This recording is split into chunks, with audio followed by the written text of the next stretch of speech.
Fortnite players come in all shapes and all sizes. You know, we got noobs, pros, high grounders, low grounders, even you, sweaty tryhards. Regardless of who you are, it's the best that you know your habits so you can just play around them, right? You know, like if your mind always wants to go for high ground, even if it's like, I don't know, bro, 20 stories up? That's why today, we're gonna be taking a look at a bunch of different scenarios that players experience throughout their Fortnite careers. And depending on how you guys respond, it's gonna show what kind of Fortnite player you are.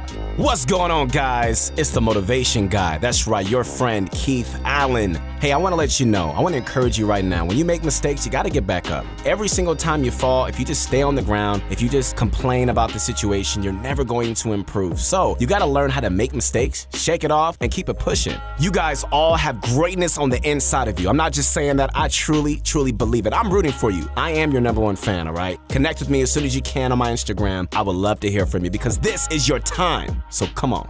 So we're gonna have a super fun video today. We're gonna take it to the next level. If you guys haven't liked it already, well, do it now. Hey, I'm gonna wait for you. Hey guys, do not forget to use code PROGUYS in the item shop to support us. Also, if you guys are interested in getting better at Fortnite, then you gotta click the link below to go to PROGUYS.com where you can play with the best players in the world. Sign up for our membership at PROGUYS and you're gonna get a ton of incredible content from the best pro players like Benji and Mongrel. So, if you wanna compete in Fortnite, you have to check out PROGUYS.com and be sure to drop a like on this video to show your support. You know what I mean? Because we strive to bring you guys the best content available. Now sit back, relax, and get my favorite candy. Come on, scream it out right now. That Bunch of Crunch, and let's do this. All right, so the way this is gonna work is simple. You already know if you watched the last video. Well, if you didn't, you better do that as soon as you can. But if you didn't do that for some reason, all right, I still love you. It's all good. We're still friends. Basically, we have to set up a scenario. Stop for a second for you to decide what you would do, and then we're gonna roll the footage. We're gonna break all the possible options and tell you what your decision would tell about your playstyle. Sounds easy, right? All right, well, let's do it. First up, we got Clix playing in the Fortnite Championship Series warm-up in the Finals 2. As usual, he's doing his thing, being Clix and whatnot. Him and the only other teammate alive, Creo, are sitting on a high ground. With 16 players left, this should be easy. But Houston, we have a problem. Some dude decided to RPG them down, and Creo gets bopped. It's up to Clix to get as many points as possible for the team. Now, we're at a little crossroad here. What would you do if you were in Clix's shoes right now? Be honest. Think about it. You got a few seconds. All right, well, let's roll the footage. So Clix decides to drop down, and for good reason too. If you were able to catch how many players were alive when he dropped down, then you, my friend, have amazing eyes. Well, there were 12 people alive, including him. For those who didn't pick that up, it's all good. Don't worry. With 12 people alive, it's absolutely crucial for Clix to survive for as long as possible. Remember, I said this was a tournament, meaning placement points mean everything. If he could survive just a little longer, he would secure a couple extra points. Much better than just going for a Hail Mary frag. And that's exactly what happens. 2 other people die before Clix goes down and he gets 4th place. You know, at 4th place, you get 3 additional placement points. If Clix were to go for a different play, he probably wouldn't have gotten those points. The other option would have been to not drop down, maybe going up a slight bit to another layer. But again, keep in mind the context of the situation, all right? My man Clix only has a few builds to work with and is most definitely going to die if he does not drop down. If Clix were to be a stubborn person and not fight on the low ground for placement, he most likely would not have gotten those few extra points. And who knows, a few points is what these tournaments come down to sometimes. Did you ever watch the World Cup? Some of those players won hundreds of thousands more than each from just a single point. Epic Will could have used 3 extra placement points for a $600,000 pay jump. So yeah, if I was him, I would be hot. Every point matters. If you instinctively thought to go up instead of down when met with this problem, your mind gravitates towards being a high grounder. Yes, that's you, high grounder. Wanting to go down in this scenario means that you like living the low ground life. Both have their advantages, but if you are always trying to go for height, then make sure you have enough resources and teammates to back you up. If you're playing a team game mode, of course. So which were you, a low grounder or a high grounder? All right, well, I guess you know now. Okay, cool. So let's move on into our next scenario. All right, ladies and gentlemen, let's switch it up a bit and take a look at our boy Mongrel. You know him for his insane mechanics and game sense, and since he's a ProGuys partner, you can catch some more in-depth videos that he created just for you over at ProGuys.com. How cool is that? Shameless plug, but we gotta do what we gotta do. He's playing in a community squad tournament here, starting first moving zone and realizing that he's under the storm surge threshold. He gets some big shots in a random rotator, down to a maximum of 40 HP. All right, so here's the question, guys. Would you chase after that guy for the kill, knowing you'd probably end up getting it or leave him be? I'm gonna give you a second to think about that. Alright, so now chasing after the kill might seem like the right thing to do. You know, he's super weak after all, and given that they were below on Storm Surge, it doesn't seem like a bad, like a bad plan. But the problem is, my friends, let me break it down. When you're playing a large team game mode, it's absolutely crucial that you have strength in numbers moving into the later zones. Mongrel instead decided to forfeit the opportunity of getting that singular kill to stick with his squad for the entirety of the game. If this guy overcommitted on a single player so early into endgame, and let's say he got third-partied or whatever, anything could happen, his other two teammates would have been absolutely over. In squads specifically, you rely on your teammates having materials to back you up and tunnel when you're out. So, being patient and letting a kill just slip from the cracks paid out in big ways for Mongrel. And the squad, playing a man down the entire endgame, got second place and a handful of kills. And he didn't have to put himself in an unnecessary risk at all throughout the endgame. If you find yourself chasing down the easy kills instead of trying to confirm it from the confines of your tunnel, you're probably a very aggressive, in-your-face type of player. This strategy, let me tell you right now, it can backfire when considering you need to play as a team in certain scenarios, especially when you can't afford losing another man.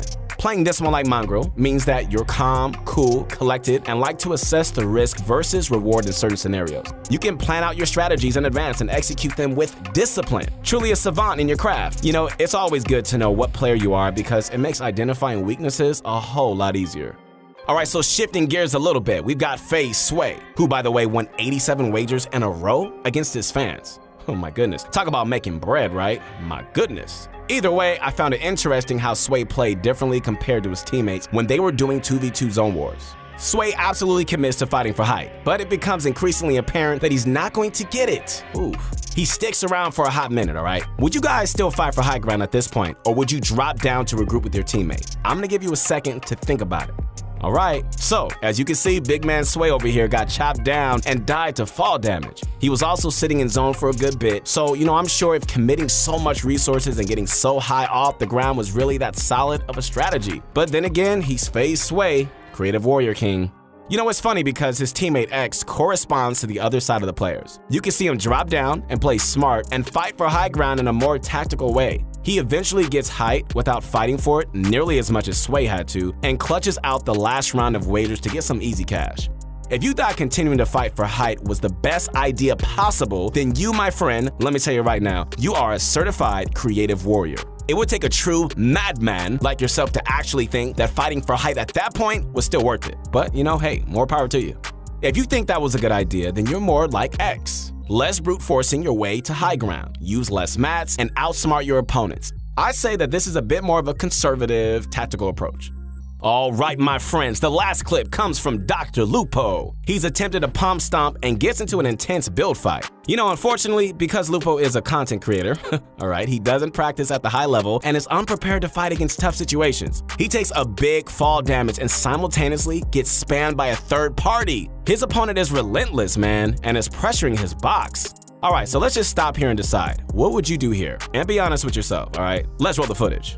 So, if you decided on anything other than making a quick edit on pressuring your opponent, you're probably going to end up like Dr. Lupo here and die. It's not going to be pretty, guys, I'm just saying. But in a game where a split-second decision means life or death, it is what it is. I mean, if you obviously have an HP disadvantage compared to your opponent, you're going to have to make a move. You simply just can't rely on just out-aiming your opponent to get out of this situation. Even if your aim is godly, I don't even care if he's a bot, you still have to hit multiple times as many shots as he has to. And if he gets one lucky shot on you, guess what? You're dead. You gotta catch him off guard instead, and you gotta put the fight in your control.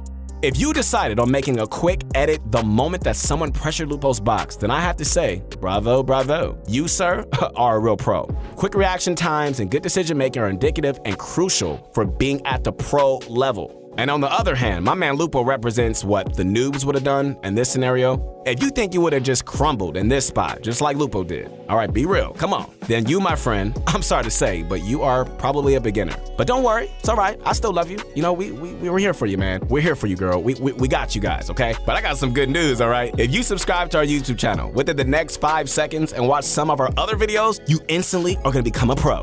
And if you believe me, you're crazy, just to let you know. You think I'm serious? No, of course not, all right? It's gonna take some time, but you will get better, all right? It may take a little more time than usual. Some cases more longer than others, but you got it. All right, so what did we learn today? Players come in all shapes and sizes. And if you find yourself picking options that may not have been too successful, maybe that's due to your playstyle. You know, knowing your playstyle is the first step in actually fixing the issues that come with it. Aggressive player? Great. Just tone it back a little bit when you're in a team-based game where numbers are money. And please do not play with my money. Don't do that.